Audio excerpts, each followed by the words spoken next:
Hello mga kabuknol. Di nyo ko subong makadto kita sa Binggawan.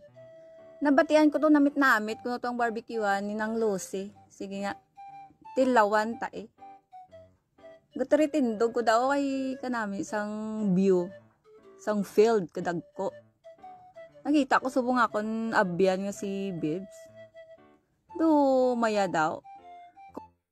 Coach niya sa subong sang volleyball girls sang Binggawan National High School. Alma mater ko na ang Binggawan National High School. Wala ka mo kabalo. Dira ko halin. Subong daw nagutom ko magwa ko anay. Ba nakita ko si Nang Lucy ho. Kanami isang ngirit ya. Ay, baklan ta sa tilawan tang iya barbecue nga ginapabugal-bugal sa Binggawan. O tanan aho diron ta. Ara na, mapakal sa mga kabuknol. Ari na, bao ka namit gali. Nung balik-balikan ko ginikag. Malakat-lakat na to subong kay do busog ko ha. Patunaw-tunaw.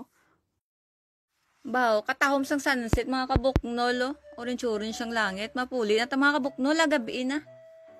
May nakita. Gali ko din nga 7-Eleven. Sa Binggawan guys. Son to open. Nakatuan ta di son pag na-open na. Amo lang na guys. Bye.